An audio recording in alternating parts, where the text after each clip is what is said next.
네, 안녕하세요. 조성호입니다.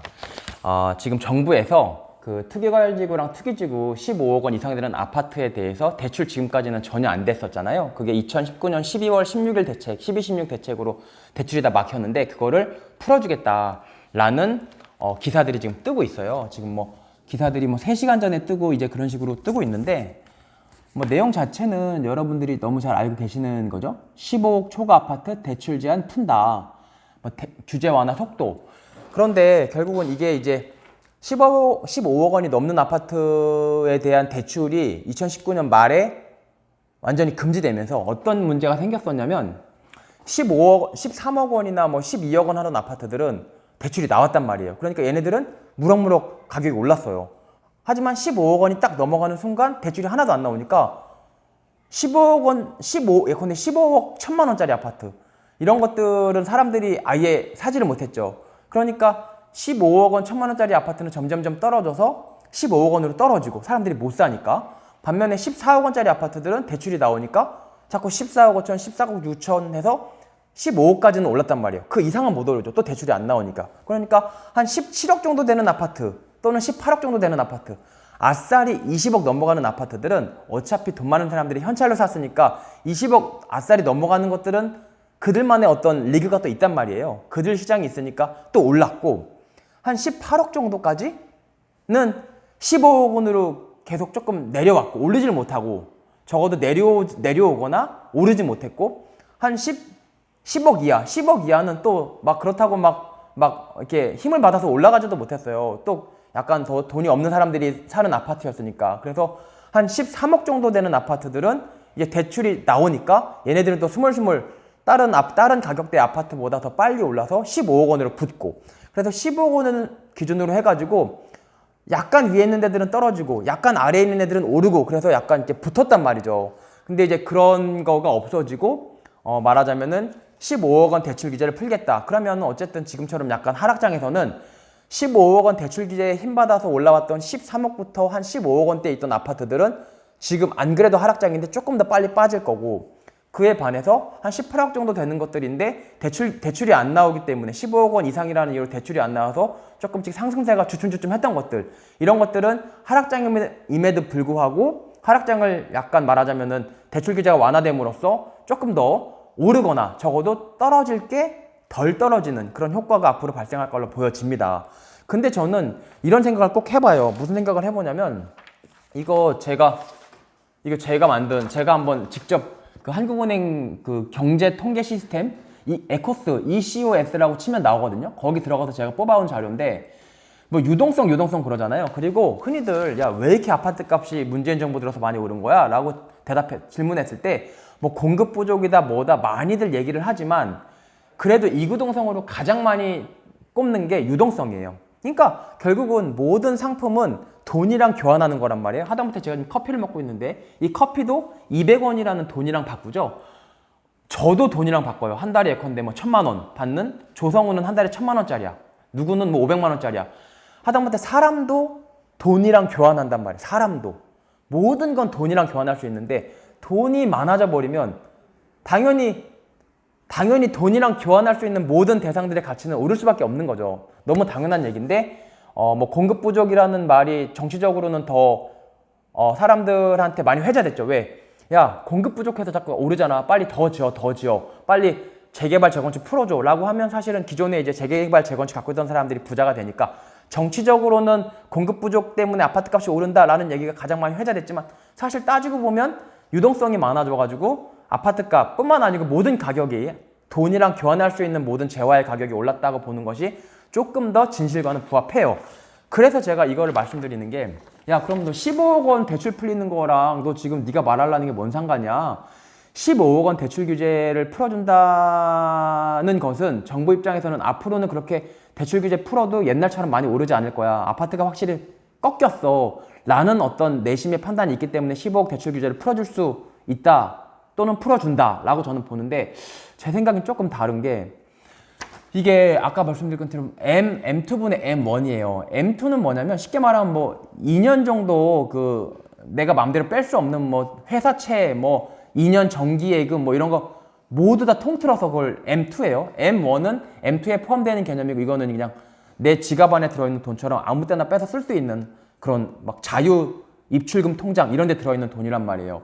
M2분의 M1이 뭐를 나타내냐면 사람들이 언제라도 내 지갑에서 돈을 빼서 아파트 계좌번호, 부동산에서 계좌번호만 받아주면 바로 돈을 쏠 수 있는 그런 사람들의 어떤 투자 심리 내지는 사람들이 아파트 또는 부동산을 살 준비 태세의 정도를 나타내는 게 M2분의 M1이에요. 상식적으로 그러잖아요. M2분의 M1이니까 이게 많다는 건 M1이 크다는 건데 M1이 크다는 거는 2년 회사채에서 돈을 다 빼다가 지금 자유 입출금 통장에 넣어놓고 있는 거예요. 통장나 매도인 계좌번호 나오면 돈 쏠라고.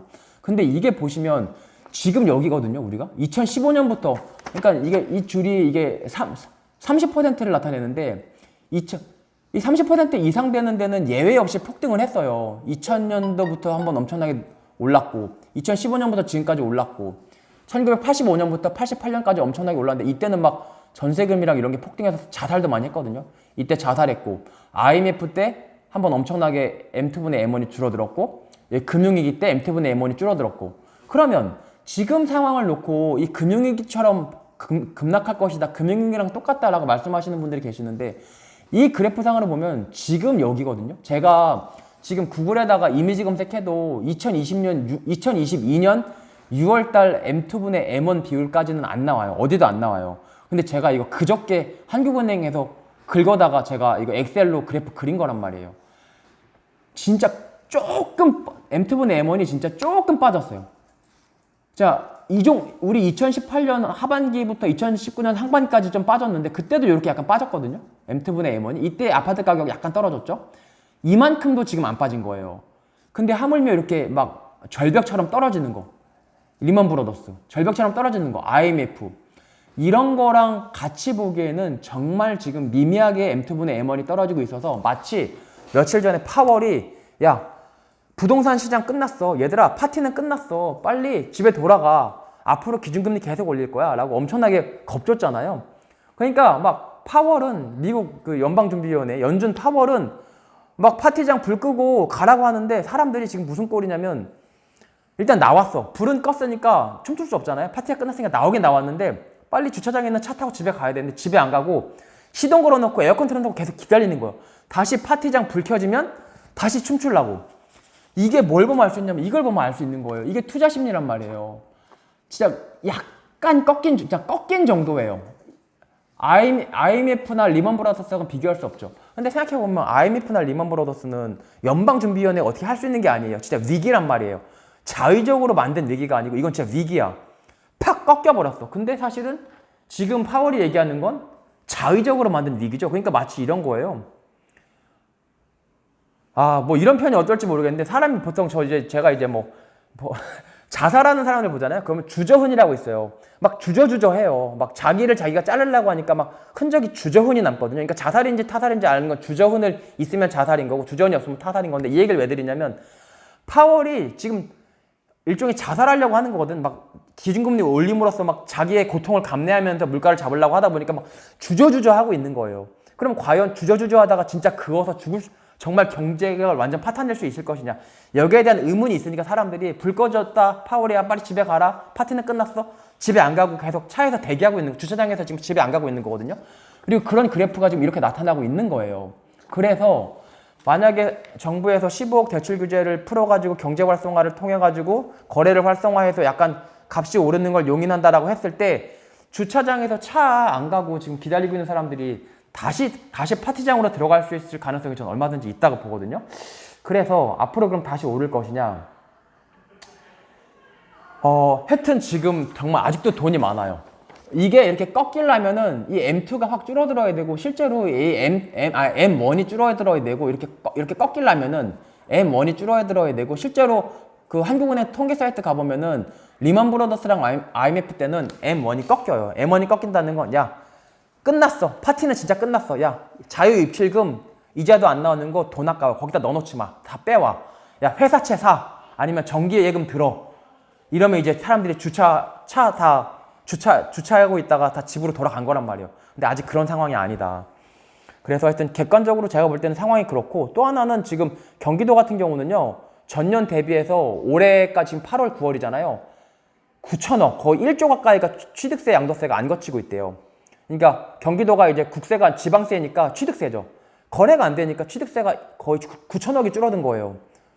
그러니까 국가도 일종의 장사인데 힘들죠. 뭐 그런 것까지 감안해서 지금 이런 대책을 내놓는 것 같은데, 어쨌든 종합하면 대책을 내놓게 되면 15억, 18억, 그러니까 18억짜리가 15억으로 끌려 내려왔던 것들은 다시 지자리 찾아서 오를 거고, 13억짜리가 15억으로 대출 나온다는 이유만으로 끌려 올라왔던 것들은 다시 지자리 찾아서 더 많이 빠질 거다라는 점 좀 파악해 주셨으면 좋을 것 같고, 지금 상황 자체는 파티가 끝난 게 아니고 파티장에 불은 꺼졌는데 주차장에 차 대놓고 에어컨 틀어놓고 기다리고 있는 형국으로 보여진다.